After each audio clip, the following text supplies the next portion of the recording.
Oh yeah, oh yeah. Bonjour tout le monde. Aujourd'hui, comme vous avez pu le lire au titre de la vidéo et comme vous avez pu voir à la miniature, on va parler tout simplement de Fortnite Battle Royale. Alors je sais que vous savez, la plupart d'entre vous, ce que c'est. Ce putain de jeu signifie. C'est un jeu de Battle Royale. Mais oui, c'est clair. C'est un jeu de Battle Royale.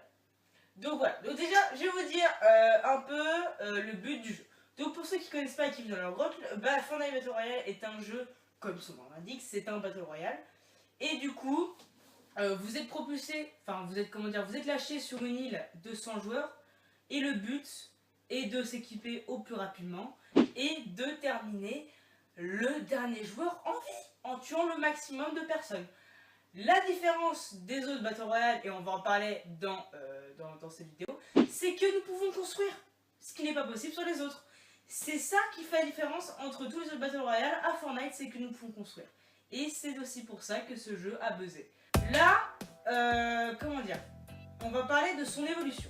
L'évolution du jeu, donc on a pu voir à la saison 1, on avait un jeu qui était disponible sous la bêta, donc qui n'était pas sous sa forme complète. Donc la saison 1, voilà, on peut pas trop non plus débattre là-dessus. Sur la saison 2, on a pu voir la sortie du Battle Royale, ce qui a changé énormément Fortnite par rapport aux autres Battle Royale. Donc le Battle Royale est donc payant. Et dans le Battle Royale, on peut voir qu'il y a exactement des récompenses en plus, donc esthétiques. Donc tout ce qui est skin, pioche, planeur, etc. Mais aussi des bonus XP, ce qui fait monter votre niveau au cours de la saison par rapport à ceux qui n'ont pas le pass de combat. Donc ça a fait beaucoup de débats là-dessus. Et il y a beaucoup de personnes qui ont demandé que le pass de combat soit gratuit et je le sais.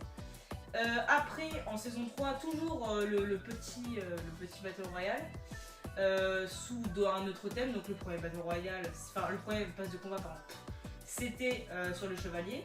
Le deuxième pass de combat c'est sur les astronautes, etc. Donc le pass de combat de la saison 3 était sur les astronautes. Et c'est là que Fortnite a commencé à totalement tout niquer. C'est-à-dire pourquoi? Parce que là, on a une sorte de série qui s'est mise. C'est-à-dire en gros, il y avait marqué, oui, regardez dans le ciel, machin. Et il y avait des putains de fucking météorites. Et ça a fait de Fortnite plus un jeu mais une série. Et c'est là où Fortnite a commencé à buzzer. Et c'est vite là où ça a commencé à être chiant. Je vais vous expliquer pourquoi. Donc Fortnite, il y a des météorites au-dessus et tout. Donc ça fait une sorte de scénario. En saison 4, qu'est-ce qui se passe? Eh bien, le choc des mondes, donc les météorites, ils disent ouais, donc là, Fortnite raconte un peu, il y a une cinématique au début du jeu en saison 4 qui montre tout ça. Donc la météorite arrive, il y a des super-héros, d'ailleurs la saison 4 était sur le thème des super-héros. Et donc du coup voilà, donc sortie saison 4, super-héros après les astronautes, donc ça va de soi, hein, ça suit. Et donc voilà, donc sur la saison 4, rien de plus à part ça.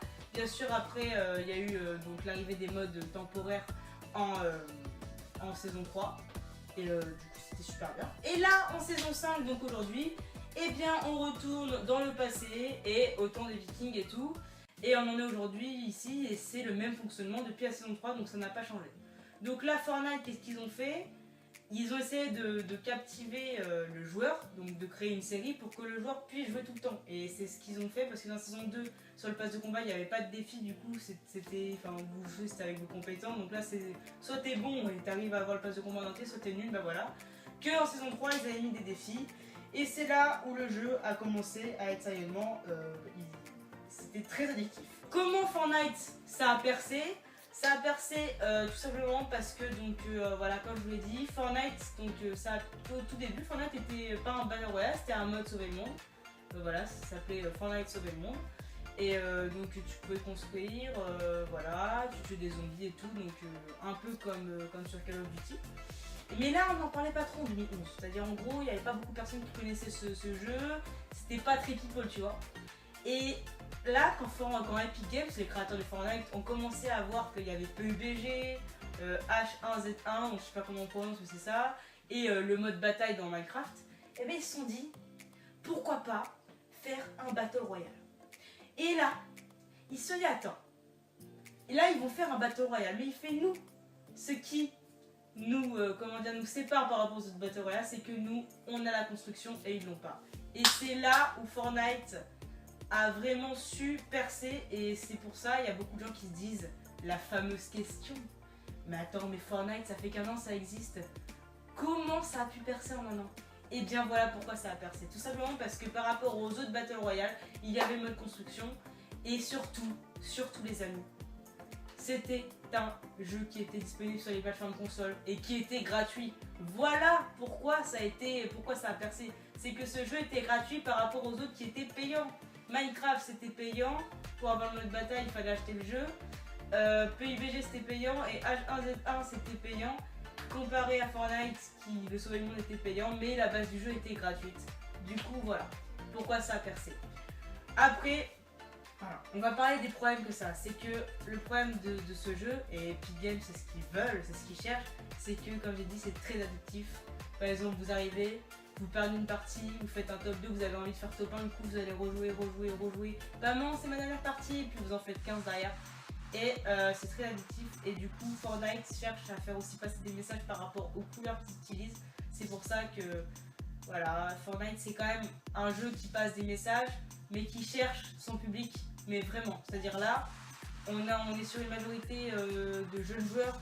C'est quand je dis de jeunes joueurs, c'est je parle bien des joueurs qui sont âgés de 6 ans. Donc ça touche vraiment comment dire, ça touche vraiment les jeunes joueurs. Donc c'est pour ça que voilà, bah, c'est un peu addictif. Et Fortnite, je pense pas qu'ils se rendent forcément compte. Eux ils cherchent juste le côté business, vous voyez, c'est un jeu qui fait beaucoup d'argent et il récolte énormément de joueurs par semaine. Il y en a énormément qui font un compte Epic Games et du coup c'est vrai que voilà. Fortnite c'est son seul désavantage, c'est que c'est très addictif par rapport aux autres jeux. Par exemple vous allez jouer à FIFA, vous allez faire 2 matchs, ça va vous saouler. Que la Fortnite vous allez faire une partie, vous avez envie de gagner une partie, ce qui est normal. Du coup c'est un peu le côté marketing. On peut pas leur en vouloir, voilà. Donc c'est juste faites très attention à ne pas tomber dans ce piège. C'est-à-dire en gros, voilà, le pass de combat, vous avez envie de faire vos défis et vous jouez régulièrement pour les faire. Ils vous donnent rendez-vous par exemple à 8h, hop, météorite, fusée, machin, tac, ils vous donnent des rendez-vous. Vous tombez dans le panneau, vous vous en rendez pas compte, mais eux c'est pour faire ça, c'est pour faire de l'addiction, c'est de la manipulation. Donc faites très attention les gars. Sur ce les potos, c'était pas très long, mais j'espère que cette vidéo vous aura plu. Si t'as plu, bah voilà, j'ai fait aussi ma petite manipulation. Lâche un pouce bleu, partage cette vidéo si elle t'a plu pour informer plusieurs personnes. Dis-moi ce qui va pas dans mes vidéos. Sur ces potos, c'était Jetboy Junior. Allez, ciao ciao.